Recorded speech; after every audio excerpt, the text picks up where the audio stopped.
જય શ્રી કૃષ્ણ। આ વિડીયોમાં શ્રાવણ માસના રવિવારે આવતું વીરપસલી વ્રતની વિધિ, તેનું મહાત્મ્ય અને કથા વાર્તા સાંભળશો।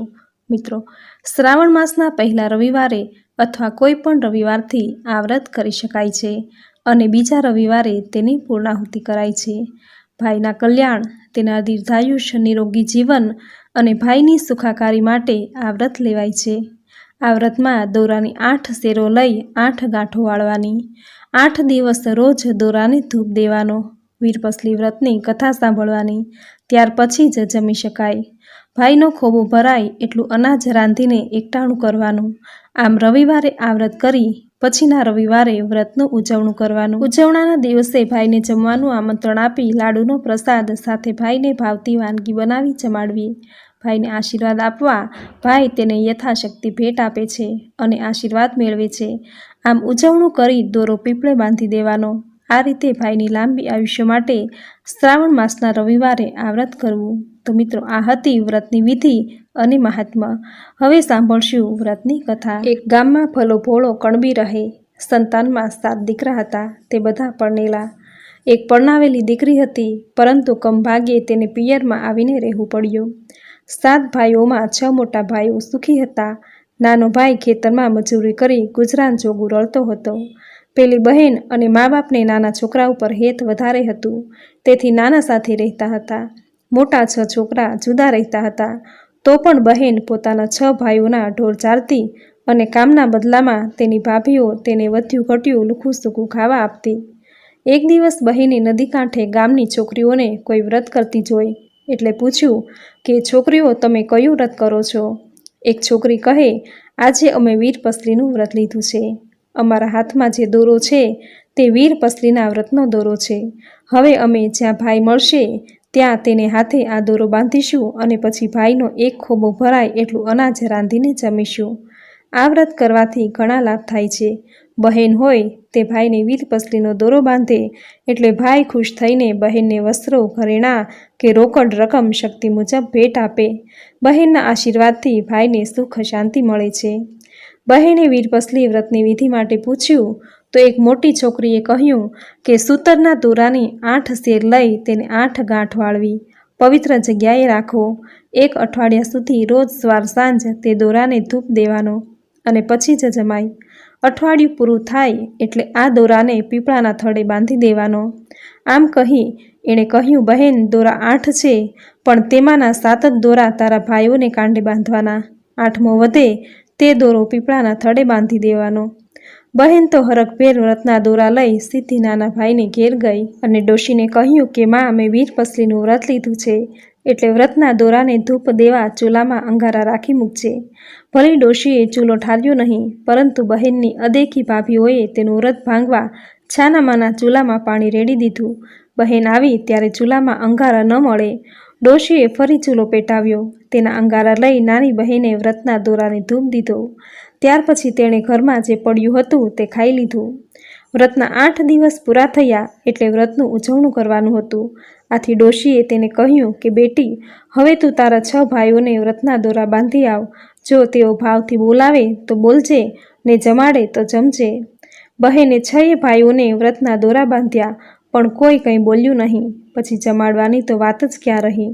બહેન તો 6 ભાઈઓ પાસેથી ઉદાસ થઈને નાના ભાઈને દોરો બાંધવા ખેતરે દોડી ગઈ અને ભાઈ વીરપસલી એમ કહી તેના જમણા હાથના કાંડે દોરો બાંધી દીધો અને આશીર્વાદ આપ્યા કે ભાઈ, તમારું કલ્યાણ થાવ, જુગ જુગ જીવો મારા વીરા।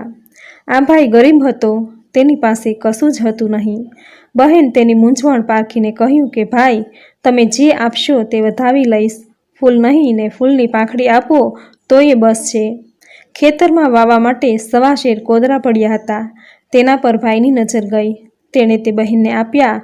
માટીનું ઢેફું આપ્યું અને કોડિયામાં 1 પૈસો હતો તે આપ્યો।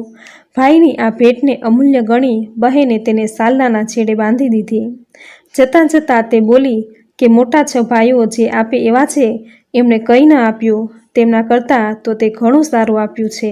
તે સાચા હૃદયથી કોદરા આપ્યા તે કમોદ બરાબર છે, માટીનું ઢેફું એ ગોળ બરાબર છે, અને પૈસો તો મારા મનથી સોના મહોર બરાબર છે। મારા વીરા, તે મને આટલું આપ્યું તે મારા મનથી ઘણું છે। બહેન ઘેર ગઈ તો પતિને ખાટલામાં બેઠેલા જોયા. ડોશીએ કહ્યું કે દીકરી જમાઈ તેડવા આવ્યા છે. તે આ વખતે વીરપસલીનું વ્રત કર્યું તેનું ફળ તને આજે જ મળ્યું. ડોશી મૂંઝાઈ કે દીકરીને આપવું શું?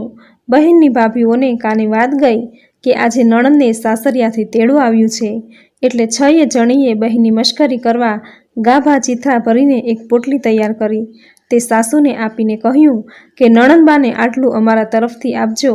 એવામાં નાનો ભાઈ કામ પડતું મૂકી ઘેર આવ્યો. તેણે બહેનને કહ્યું, બહેન, તું ઘણા વર્ષો પછી તારા સાસરે જાય છે, પરંતુ મારી પાસે તને આપવા જેવું કાંઈ નથી. બહેન કહે, તે મને આટલું આપ્યું તે શું ઓછું છે?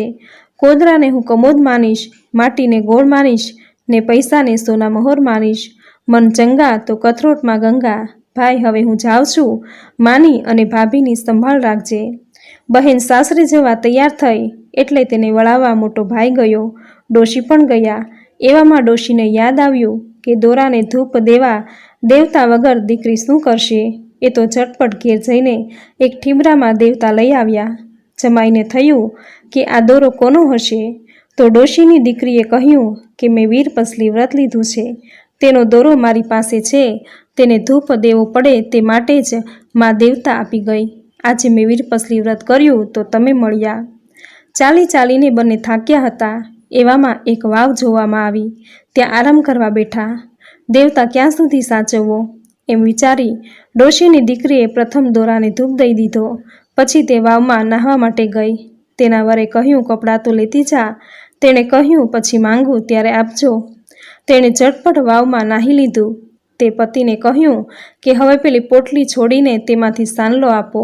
તો વરે કહ્યું, આમાં તો ઘણા સાનલા છે, કયા રંગનું આપવું? વહુએ કહ્યું, હવે મશ્કરી રહેવા દો.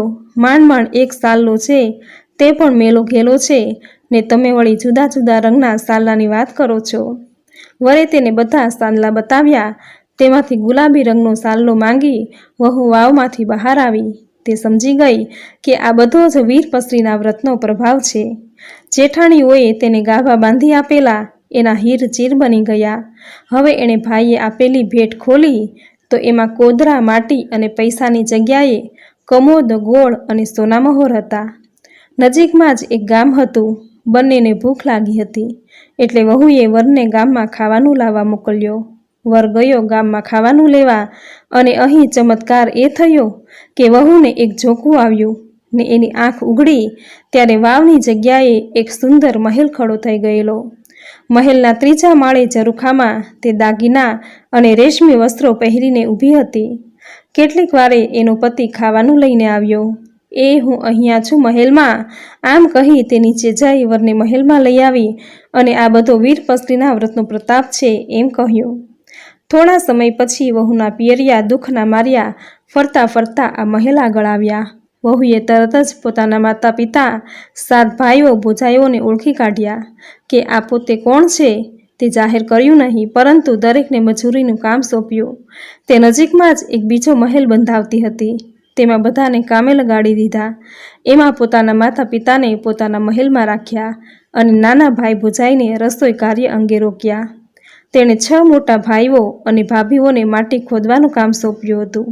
તે બધાને 2 ટક સૂકા રોટલા અને શાક ખાવા માટે અપાતું. એક દિવસ 7 ભાઈઓની નાની બહેને મહેલમાં કંસાર અને શીરો રંધાવ્યો, લાડુ બનાવડાવ્યા અને પછી 7 ભાઈઓ તથા ભોજાઈઓને જમવા બેસાડ્યા. બહેને માતા પિતાને અને નાના ભાઈને શીરો પીરસ્યો. બીજા ભાઈઓ અને ભોજાઈઓને પથરા જેવા લાડવા અને ખારી દાળ પીરસ્યા. આ જોઈને બધા કહેવા લાગ્યા કે અમારાથી લાકડા જેવા લાડુ અને ખારી દાળ કઈ રીતે ખવાશે? બહેને કહ્યું કે ભાઈઓ, હું કોઈ રાણી નથી, પણ તમારી સગી બહેન છું, જેની પાસે તમે ગધા વૈતરું કરાવતા હતા અને એઠું જૂઠું લુખું સૂકું ખાવાનું આપતા હતા. મેં તમને વીરપસલીનો પવિત્ર દોરો બાંધ્યો ત્યારે પણ મને કંઈ ન આપ્યું. જ્યારે નાના ભાઈએ પોતાનાથી બન્યું તે પ્રેમથી આપ્યું. મારું વીરપસલીનું વ્રત ફળ્યું અને તેના પ્રતાપે મને આ રાજ સાહેબી સાંપડી. ભાઈઓ, તમારે સુખી થવું હોય તો કોઈ દિવસ બહેનના મનને દુભાવશો નહીં. બળેના રક્ષાબંધનના દિવસે તેને હેતથી બોલાવી જમાડી જે બને તે આપશો, તે સદા સુખી રહેશે. બધાને પોતાની ભૂલ બદલ બહેનની ક્ષમા માંગી. ભલી બહેને મોટું મન રાખી બધાઈને મહેલમાં રાખ્યા આમ વીરપસલી વ્રતના પ્રતાપે આખું કુટુંબ સુખી થઈ ગયું. જે બહેનો વીરપસલીનું વ્રત રૂઢી રીતે કરે અને રાખડી બાંધે તેની અને તેના ભાઈની આશા ફળે અને સુખ સમૃદ્ધિ મળે. વીરપસલી વ્રતની કથા વાંચનાર, સાંભળનાર, કહેનાર સૌને ફળજો, સૌના ભાઈની રક્ષા કરજો.